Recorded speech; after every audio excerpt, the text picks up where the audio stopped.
Inquilab news live, the social media news platform. Please subscribe and share. Inquilab news live में फारूक शाह और city survey की report में बता दूं कि वसई विरार में चुनावी बिगुल बज गया है। ऐसे में प्रत्याशी कितने हैं, सड़कों पर आना शुरू हो गए हैं, गलियों में घूमना शुरू हो गए हैं। लेकिन कमाल की बातें आपको बता दूं कि प्रत्याशियों की जो होड़ मची थी, चुनाव लड़ने की जो जिद मची है, वो काबिले तारीफ है। यहाँ पर ऐसे ऐसे प्रत्याशियों के फॉर्म भरे गए हैं जिनको देखने के बाद आदमी हंसेगा। इसी क्रम में हमारे साथ जो है कि कमर बेग साहब हैं। कमर बेग भाई बताएंगे कि आखिर मामला क्या है और प्रत्याशियों की हैसियत क्या है और प्रत्याशियों की खूबी क्या है और चुनाव आयोग कर क्या रहा है। क्या बोलेंगे कमर भाई इस वजह में?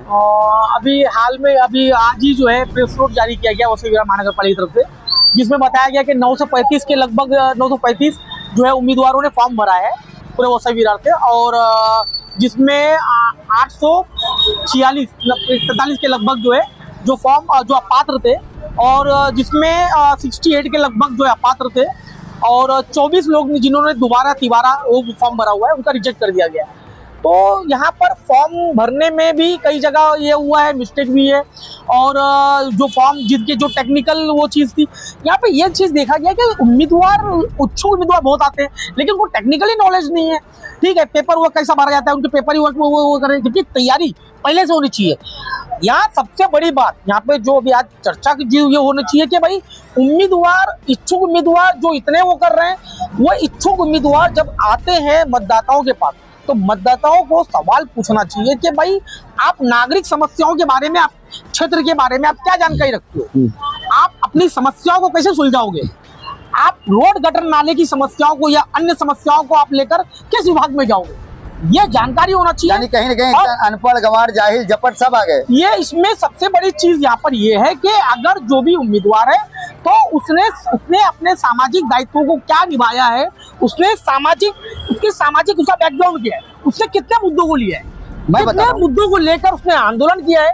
ये सब सारी चीजें होती है। सिर्फ यही नहीं कि आप जो है डायरेक्टली चुनाव के लिए उतरना एक वो चीज है, लेकिन उसके बाद आपको उन समस्याओं को लेकर आपने कितने मुद्दे लगातार उठाए हैं, पत्र व्यवहार किया है, उसके बाद जो है उसके ऊपर काम हुआ है, फिर आप दावेदारी में कर रहे हो। तो यहाँ पर तो देखा जा रहा है कि ऐसे ऐसे उम्मीदवार हैं जिनका कोई सामाजिक कार्यकर्ता दिखता नहीं है, ना सामाजिक कार्य दिख रहा है, जो वो नहीं दिख रहा है, और जो है ऐसे ये उम्मीदवार। तो ये आने वाले हमने इतने सालों में कुछ उम्मीदवारों के बारे में मैं जानना चाहूंगा। 15 वर्षों में हमने देखा है कि भाई जब नगर सेवक भी थे, सभी लोग थे, उस समय भी हालात कम की जैसी की तैसी थी। तो एज अ पत्रकार के हिसाब से हम मुद्दे को उठाते थे, लड़ते थे, और उसके बाद जो है काम करवाए। हमने पत्रकार के रहते नया रोड पूरा बनवाया है, आपको दिखा सकते हैं, नया रोड बनवाया है, नया गार्डन बनवाया है। तो सामाजिक दायित्व हम पत्रकार के हिसाब से पूरे वो चीज कर रहे थे। बात यहाँ पर ये चीज है, कोई भी अगर उम्मीदवार है तो उसको मतदाताओं को जन जागृति के हिसाब से ये चीज देखना है, ये चीज बोलना चाहिए, पूछना चाहिए कि आपने सामाजिक मुद्दों को कितना उठाया है, आपको क्षेत्र के बारे में कितनी जानकारी है। फिलहाल आपको क्या लगता है, क्या वसई विरार में जो उम्मीदवार हैं कि इस योग्य नहीं है, काबिल नहीं है? नहीं, ऐसा नहीं है।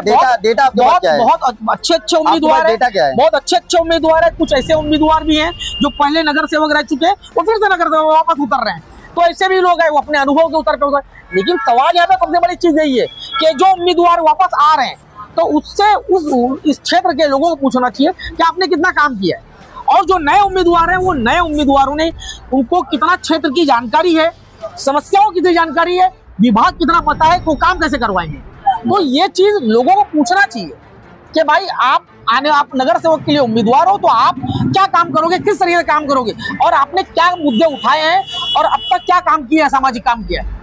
फिलहाल मैं बताना चाहूंगा कि इनके जो बातें हैं, ये टोटल पूरी बातों में मिला के सिर्फ एक ही बात सामने आई है, वो ये है कि उम्मीदवारों से जनता सवाल करे कि आप क्या योग्य हो।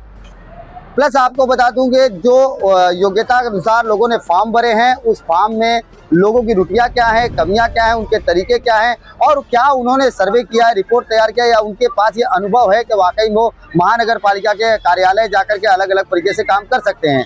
फिलहाल मैं बता देता हूं आपको कि इस वक्त जो वसई विरार में दंगल मचा हुआ था, वो पिछले 3 से 4 दिन पहले एक ही दंगल था कि भाई हमको भी चुनाव लड़ना है, हमको भी चुनाव लड़ना है।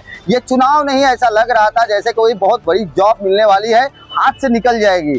तो कमाल की बात है, जनता की सेवा करने के लिए इतना ही इच्छुक थे लोग तो कोरोना काल में कहाँ मर गए थे। जनता सेवा करना इतने ही इच्छुक लोग हैं तो रेलवे स्टेशनों पर लोग ठूस ठूस के भरे जाते हैं, उस पर आवाज उठाने के लिए कहाँ मर जाते हैं। जनता की सेवा करने का इतना ही उत्सुक है लोग तो सड़कों पर खड्डे थे लंबे समय से, कौन आवाज उठाया इस विषय पर। तो ये सारी बातें आती है, सिर्फ जनता की सेवा नहीं है बल्कि ये लोग चुनाव लड़ करके एक बहुत बड़े व्यापार और बिजनेस को करने वाले हैं। और नगर सेवकी का चुनाव अब आने वाले समय में ऐसा हो गया है कि बहुत बड़ा व्यापार हो चुका है और इस व्यापार को करने के लिए साम दाम दंड भेद सब इस्तेमाल करते हैं। और जब अब चुन लिए जाएंगे तो आने वाला वक्त बताएगा कि आज वो झोपड़े में थे, कल वो महलों में होंगे। सिटी सर्वे की रिपोर्ट में हम इसी प्रकार से खबरें लाते हैं और लाते रहेंगे। आप देख लेंगे अपनी लाइफ में। अगली खबर प्राप्त करने के लिए चैनल को सब्सक्राइब करें, लाइक करें और शेयर करें और सपोर्ट करें निःशुल्क पत्रकारिता का। जय हिंद, जय महाराष्ट्र।